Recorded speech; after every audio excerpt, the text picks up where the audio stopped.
Hello students, welcome to St. Anna's online classes. Students, we are working from home. So beta, now today we will discuss the polar form of the complex number. So in the previous video we know that the complex number, the standard form of complex number is a plus iota b, where a was the real part and b was the imaginary part. And on the Argand plane we represent it like real x-axis and imaginary y-axis. So if I have to represent a point a comma ib, so I will represent like here, this is on x, this is a, and on y the point is b. It means this is the point. Okay, this distance is b, and this line, suppose OP, this line was the, by the Pythagoras theorem, it would be under root a square plus b square, and which was equals to the magnitude of the given complex number. Okay, so now we will discuss a new system of a to represent a complex number, and that is known as the polar form. Whenever we represent a complex number in the form of r and theta, then the number will be called in the polar form. Now we look at, suppose this is a complex number, assigning point p, and rather of mod z, I am saying that the magnitude of point where the number is r. The magnitude of the given complex number is r, and this complex number is making an angle theta with the x-axis. Okay, so now in triangle OPB, beta, if I put cos theta in triangle OPB, if I will put cos theta would be base upon hypotenuse. It means what? OB upon r. So from here OB equals to r cos theta. OB equals to r cos theta. And if I put sin theta in this triangle, so sin theta would be perpendicular upon hypotenuse. It means what? PB upon r. It means what? From here PB would be r sin theta. So this line would be r sin theta. So now the coordinate of point P would be r cos theta and r sin theta. When the coordinate of a point were a comma b, then the complex number was a plus iota b. Now the point of the coordinates of a point P are r cos theta, r minus r sin theta, r cos theta comma r sin theta. Then the complex number would be r cos theta plus iota r sin theta, and this form is known as the polar form of a complex number. Here r represent the magnitude of z, and theta is known as the argument of complex number.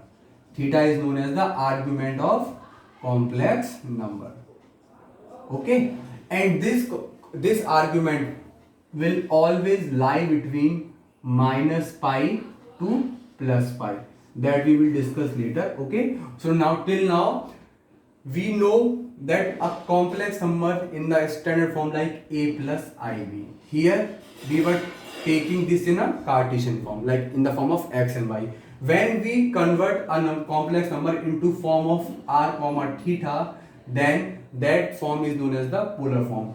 So when a complex number of magnitude r makes an angle theta with the x-axis, then the coordinate of point P would be r cos theta and r sin theta, and when I will write into the form of complex number, that will be equals to real part, which is r cos theta, imaginary part iota r sin theta. So this form is known as the polar form. Here r is the magnitude of complex number z and theta is the argument, and this theta always lie between minus pi to pi. Now we will look at what this argument means. Okay,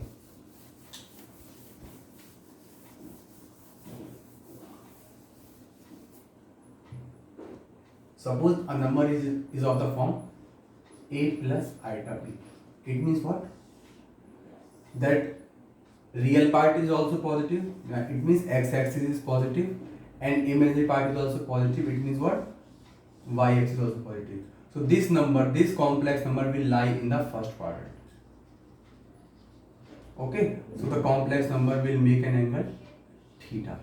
Okay, that would be its magnitude r. Okay. Now one thing you have to find whenever you will, like what will happen, you will given a complex number and you've been asked to convert this number into polar form and find its magnitude and its argument. So whenever you will find argument, first of all you will have to find tan alpha, and tan alpha would be equals to imaginary part of z, imaginary part of z upon real part of z. Right now just pay attention on the formula, what it is, why we are calculating it, you will get to know, have patience. Okay, so when my complex number lies in the first quadrant, then theta would always be equals to alpha. Remember it as a formula. When my complex number lies in the first quadrant, then the argument will always be equals to the alpha. Okay, now suppose I have a number z equals to minus a plus iota b. If I have a number in this form, it means what? My real part, it means what? X axis is negative and the imaginary part, it means y axis is positive. Look at the sign, minus a means x is negative, plus b means positive y axis. So this will lie in second quadrant. So now that my number would be like that. So the angle from the x axis would be theta. This would be theta. And this angle would be alpha. This angle would be alpha. In the first quadrant, the angle which is theta, that is also alpha. Theta or alpha are equal.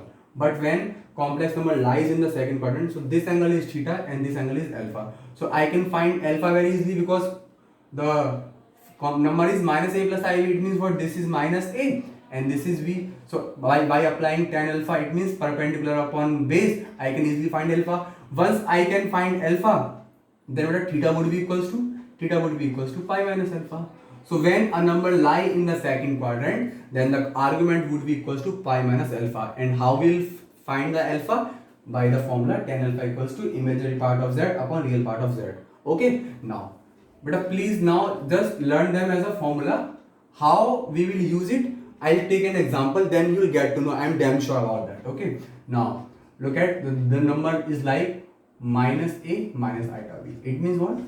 That the real part, it means x axis negative, and the imaginary part, it means y, it means b, that is also negative. So in this case the number will lie in the third quadrant and number would be like, so that would be theta. Okay, and that would be alpha. So when a complex number will lie in the third quadrant, then argument would be equals to minus pi plus alpha. Beta, if we move forward like that, this is plus pi. But when we will come from this side, this would be minus pi. So minus plus alpha. Okay, so when number will lie in the third quadrant, then the argument would be equals to minus pi plus alpha. Okay, now fourth case. If number is like a minus iota b, it means what? That x axis, it means real part is positive and the imaginary part, it means y axis is negative. Then number will lie in the fourth quadrant and would be like that. Okay, so that would be minus theta. Or we could say that when a number lies in a complex number lies in the fourth quadrant, then its argument would be equals to minus alpha. Student, now please pause the video and note it down. Then we will solve a question, and I am damn sure you will easily get to know. Please pause the video and note it down.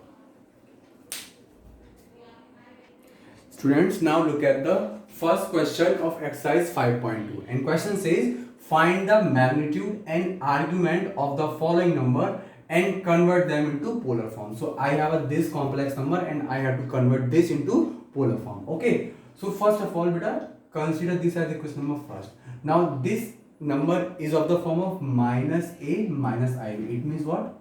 That its real part, the first part is x axis, it means minus 1. The real part is always on x axis.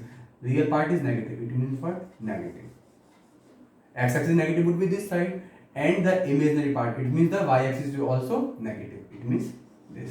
So this number lies in the third quadrant. Okay, one thing very clear. Okay, first of all we'll have to detect that in which quadrant the number lie. Okay, now we know that the complex form is, we know that the polar form of a number is z equals to r cos theta plus eta r sin theta. Okay, z equals to r cos theta plus I r sin theta. Now say this is equation number second. Now compare equation first and equation second.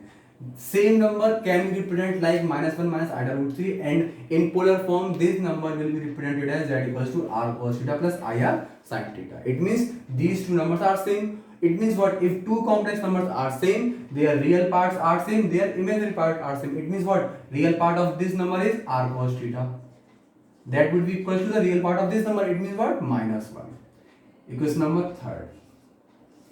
The imaginary part of this number is r sin theta, and the imaginary part of this number is minus under root 3. Equation number 4. So this is the basic steps in all the question regarding the polar form. We have to do it again and again. Okay, now we will have to find the magnitude of this number. So for that we will do square of equation third plus square of equation number 4, both sides. So it would be r square theta cos square theta plus r square theta sin square theta equals to -1 का square would be +1, and the square of minus root 3 का square would be +3. Okay, so take r square as a common, so that would be cos square theta plus sin square theta equals to 4.